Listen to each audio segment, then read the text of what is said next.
Example 8 and 9, I would like to come back to it after we discuss liability also. All right, I would like to come back to it after we discuss the definition of tax base of liability. So 8 and 9, I'm actually giving it a skip. All right, let's move on to example number 10.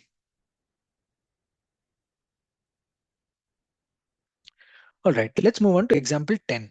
An entity has an investment in listed equity shares. All right, an entity has an investment in listed equity shares. So this is probably appearing as investment in equity shares on the balance sheet. It's appearing as an investment in equity shares as my on my balance sheet.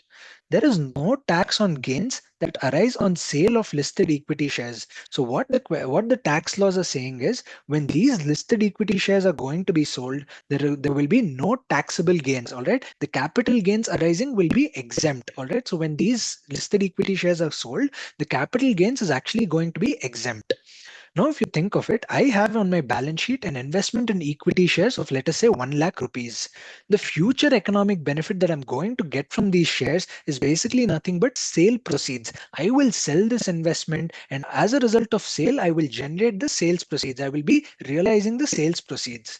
The question is, are the sales proceeds taxable? Are the sales proceeds taxable?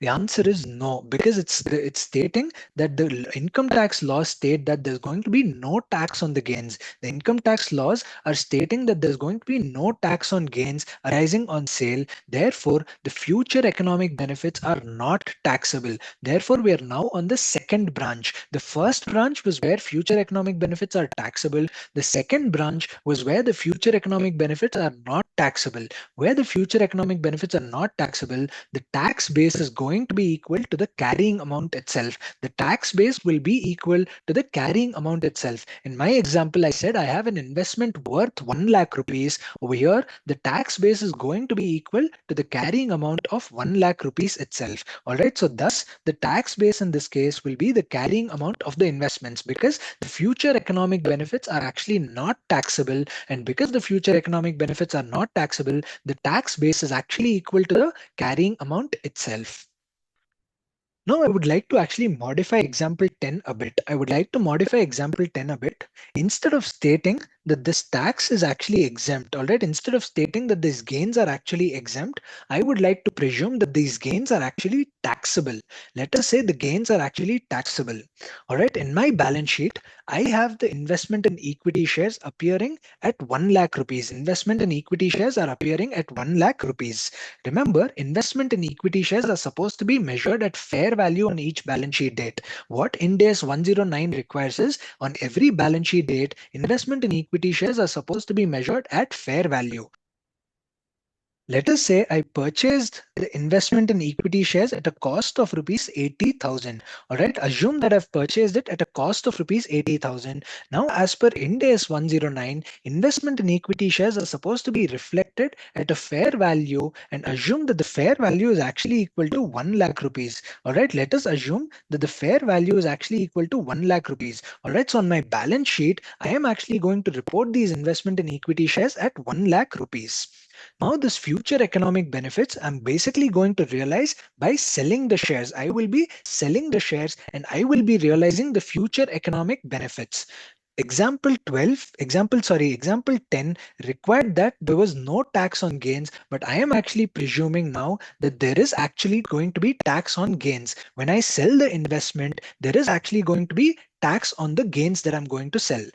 So if the future economic benefits are actually taxable, then tax base will be the amount that will be allowed as a deduction for tax purposes when I'm actually selling the investment. What is the amount that will be allowed as a deduction when I actually sell the investment? If you think of it, when capital gains is getting calculated, I am going to be allowed a deduction of cost of acquisition. I will be allowed a deduction of cost of acquisition. So what is the amount that will be allowed as a deduction in future for tax purposes? That amount that is going to be allowed as a deduction for tax purposes is the cost of acquisition. It's basically the cost of acquisition is allowed as a deduction for tax purposes, and therefore I will be reporting the tax base as 80,000. I'm going to have a carrying amount of 1 lakh. The tax base will be 80,000. Therefore, I will have a temporary difference of 20,000. All right, carrying amount is basically the amount in my balance sheet which is 1 lakh rupees. I am going to have a tax base of 80,000 because this is the amount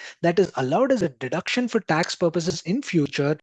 Therefore, my temporary difference will actually be equal to 20,000. And on that 20,000, I will have a deferred tax liability. Why am I saying I'll have a deferred tax liability? Reason being, carrying amount represents the future taxable income. The cost of 80,000 is my tax base. So the net temporary difference represents future taxable profit. On future taxable profit, I will have to pay taxes in future. Therefore, I create a deferred tax liability. All right, so I will be creating a deferred tax liability on the 20,000 rupees. All right, so I modified example 10 slightly and I said, like, what if the gains are actually taxed? What if the gains are actually taxed? In that case, my tax base will basically represent the cost of acquisition, because that cost of acquisition is actually allowed as a deduction.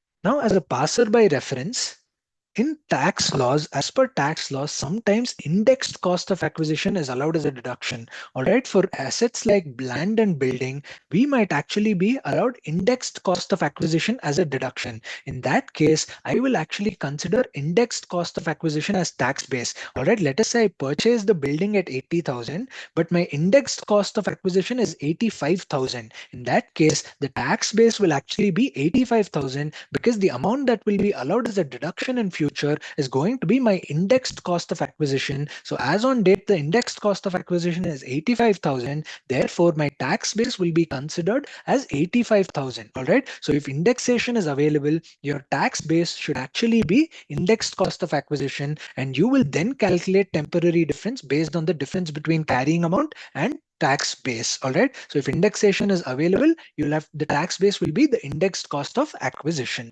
All right. With that, we're done with example number 10. Now let's take a look at example number 11. An entity has given a loan of rupees 10,000, which is a carrying amount. All right. So I have given a loan of rupees 10,000. Now, if you think of it, the future economic benefit, all right, the future economic benefit from this asset is basically the repayment of the loan. I'm going to receive the loan back, and that is basically the future economic benefit. Is repayment of loan taxable? The answer is no. All right. The repayment of loan is not taxable. Therefore, the tax base will be equal to the carrying amount. The tax base will be equal to the carrying amount. All right. So the repayment of loan has no tax consequence. Therefore, the tax base is equal to the carrying amount of rupees 10,000. All right. So if the future economic benefits are not taxable, then the tax base will actually be equal to the carrying amount.